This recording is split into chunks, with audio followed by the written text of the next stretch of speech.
Hello, welcome back to another session. In this session, I have a talk about pleiotropy. Let's start the meaning of pleiotropy. The word pleiotropy, which comes from two Greek words, one is pleion, another is trops. Pleion means more, trops means way.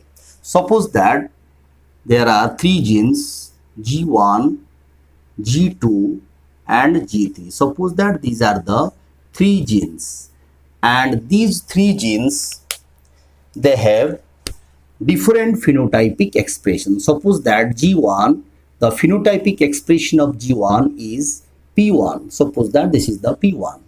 And G2, it has the phenotypic expression P2, and G3, it has the phenotypic expression P3. But in case of pleiotropy, if single gene, it has the control of two or three number of phenotypic expression, then which is known as the pleiotropy. Suppose that here G1, which controls the phenotypic expression of P1 as well as P2. And here suppose that G2, which controls P2, this is the phenotypic expression, as well as it controls the phenotypic expression of P1 and P3. Like that, G3, which has the phenotypic expression, which controls the phenotypic expression P3 as well as P2. So here, single gene which controls two or more than two number of phenotypic traits or the expression, and this is known as the pleiotropy. And these genes are known as the pleiotropic gene. These are known as pleiotropic. These are known as pleiotropic genes. Those genes which control two or more number of traits or the phenotypic expression, these genes are known as the pleiotropic genes, and these are the pleiotropic expression or the pleiotropic traits. Suppose that if the mutation taking place in G1, then the expression of P1 and P2 will be affected. If G2 gene is mutated, if the mutation occur in G2, then the expression of phenotypic expression of P1, P2, P3 will be affected. So that's why we are studying here the pleiotropy. There are the several examples of the pleiotropic traits. Pleiotropic traits.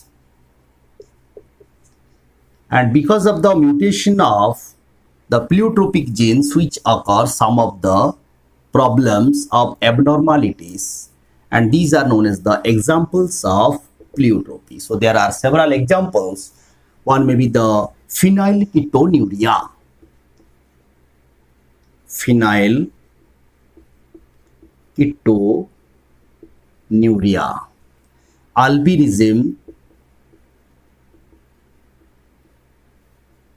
sickle cell anemia, sickle cell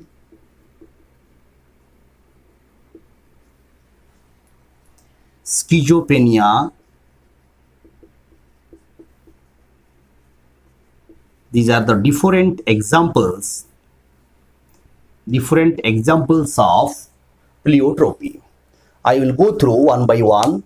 So phenylketonuria, this is the metabolic abnormalities or the disorders in human. Albinism, in case of albinism, there is no production of pigments or the melanin pigments. Sickle cell anemia, this is the another type of example of the point mutation. The schizophrenia, this is the mental disorder, one of the example of the mental disorder.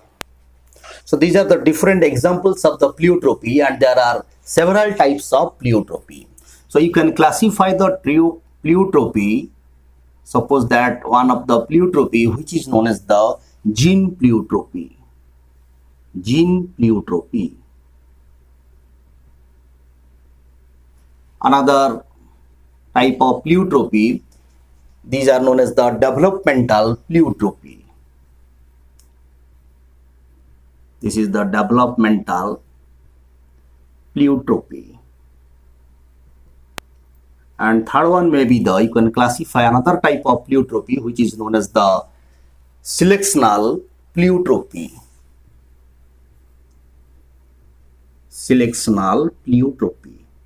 So there are three types of pleiotropy. These are the different types of pleiotropy, and this type of pleiotropic classification not under the syllabus of higher secondary student. That's why I am omitting here the type of pleiotropy. Now come to the examples of phenylketonuria. Now come to the phenylketonuria. This is the one of the metabolic disorder which occurred because of the mutation of the gene present on the chromosome number 12.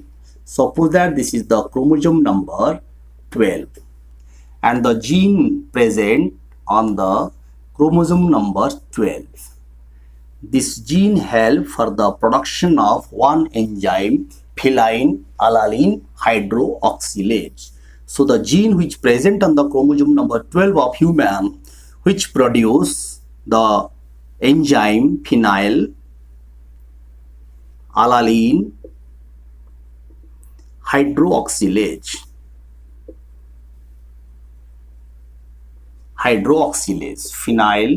Phenylalanine hydroxylase.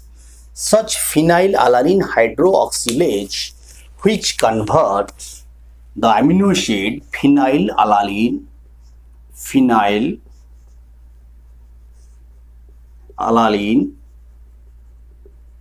into tyrosine.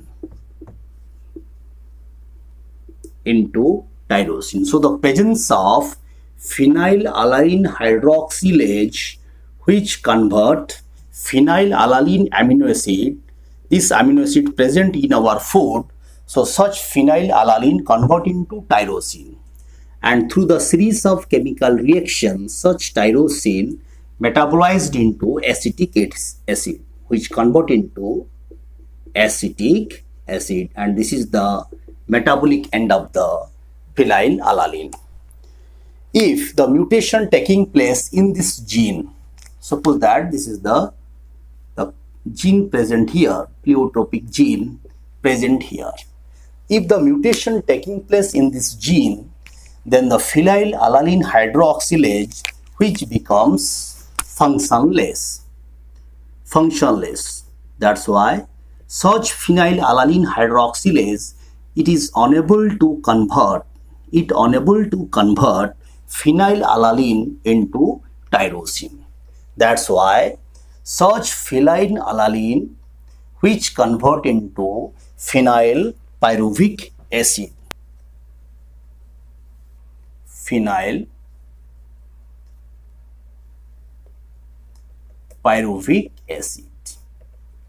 Such phenylpyruvic acid which cross the blood-brain barrier and enter into brain and accumulate inside the brain or the central nervous system. That's why which causes mental disorder, as well as some of the skin abnormalities are produced. So the such phenylalanine which convert into phenylpyruvic acid, and such phenylpyruvic acid the level increase in blood because of the dysfunction of the phenylalanine hydroxylase, and such phenylpyruvic acid which enter into brain and accumulate inside the brain which causes mental disorder. And because of the high level of phenylalanine in blood, some of the phenylalanine excrete through urine because of the poor absorption of phenylalanine by kidney. So which causes mental disorder as well as skin abnormalities. So many abnormalities produced because of the such gene, pleiotropic gene. That's why it is known as the pleiotropy. Now come to the genetics of phenylketonuria.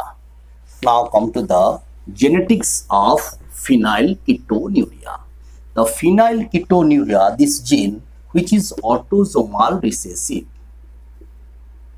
This is the autosomal recessive. It means the condition appears when both the genes present in recessive form, in homozygous form.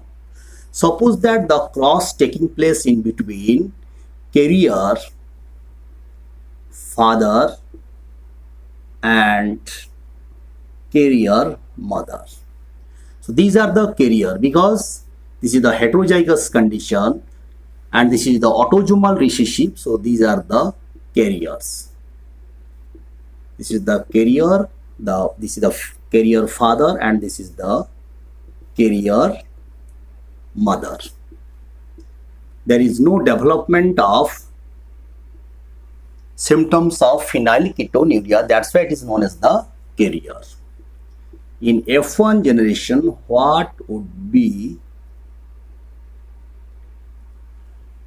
in F1 generation what you get? So this is capital PP. So this is the normal. This is the normal. If the capital P small p, this is the heterozygous, this is the carrier. Capital P and small p, again this is carrier, and the small p which will produce phenylketonuria. Phenylketonuria. So here if you observe, suppose that the 4 offsprings are produced. This is the 25%, this is 25%, this is 25%. Suppose that this is the 25%. So 50% chance of the children will be carrier. So there is the 50% chance of the children will be carrier if the father and the mothers are the carrier. 25% chance of the children, they will be normal, and there is the 25% chance the development of condition phenylketonuria if the father and the mother becomes carrier. So this is the autosomal recessive, the gene present in 12 number of chromosome. Autosomal recessive means this condition appears in the homozygous condition, recessive condition, homozygous. If in heterozygous condition, it will be carrier. This is the genetics of the phenylketonuria, and such phenylketonuria, it has the different symptoms, the mental disorder, the integumentary abnormalities or the skin abnormalities. Now come to the another example, which is the sickle cell anemia. Come to the second example of the pleiotropy. This is the sickle cell anemia, and such sickle cell anemia, this condition will develop because of the mutation, because of the point mutation, which occurs in beta globin chain of hemoglobin. So in case of sickle cell anemia, this condition, the patient, actually this is the normal shape of the RBC. It elongated because of the defective form of the hemoglobin present. That's why, which becomes sickle shaped. That's why it is known as the sickle cell anemia. The RBC which elongate and it form a sickling shape. That's why it is known as the sickle cell anemia. And here, this is the RBC of the patient, sickle cell anemic patient. So the hemoglobin will be HbS, and this is the normal hemoglobin. This is the HbA, or the gene which is HbA or HbS, or you say that this is the allele. This is the allele HbA, and this is the allele HbS. The HbA, this is the homozygous condition. The allele HbS, this is the homozygous condition. In case of heterozygous condition, In case of heterozygous condition, this allele present in a carrier form. So this is the carrier. This is the carrier. In heterozygous condition, such allele present in carrier. But in homozygous recessive form, the condition will develop. That's why this is the example of the another example of the autosomal recessive disorder. So this is the autosomal recessive disorder. Autosomal recessive disorder means such condition will happen in the condition of homozygous recessive condition. But in case of heterozygous condition, such allele which remain present in recessive form, there is no development of sickle cell anemic condition. Now come to the sequence of beta globin chain of normal hemoglobin. So the sixth position, the codon of the sixth position of the beta globin chain, which is CTC. So this is the sixth codon of the beta globin chain, and which is present in gene or DNA. So at the time of transcription, the codon will be G. In place of T, it will be A and G. And this codon present in mRNA. Now such codon which codes for glutamic acid.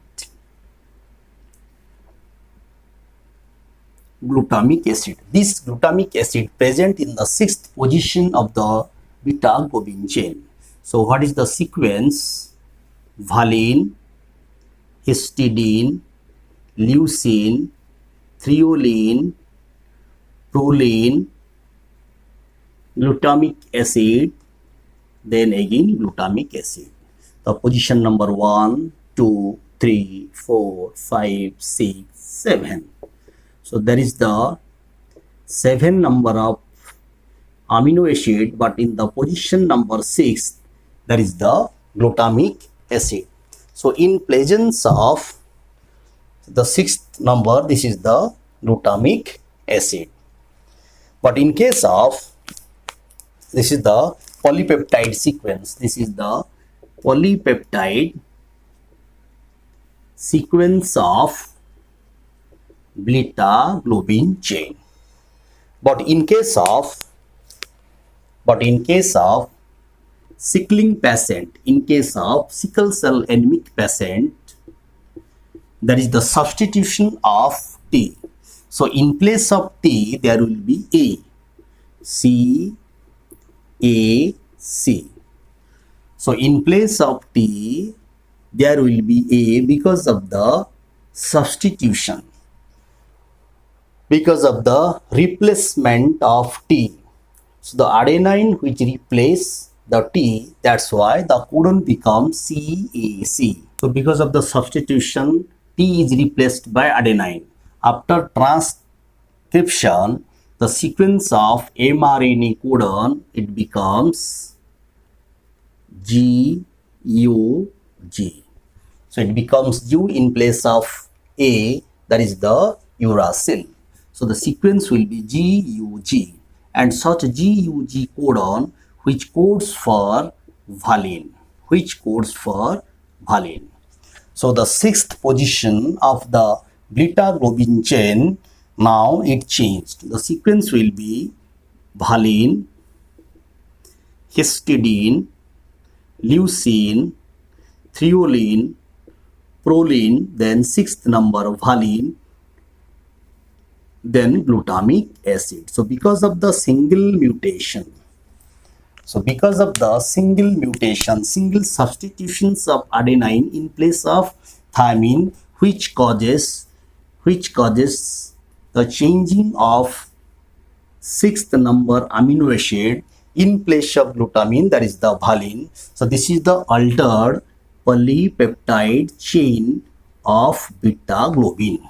Such altered polypeptide chain after polymerization, because of the low oxygen tension which elongates the RBC, which elongates and which forms the sickle cell, because of the single mutation which causes so many abnormalities. So there is the minute change in the one nitrogenous bases which causes the total alternation of the polypeptide chain and which causes the sickle cell anemia and which develops so many abnormalities. It means that the single alternation which has so many effects, which has so many effects, and which is known as the pleiotropy. These are the two main examples of the pleiotropy. Thank you for watching.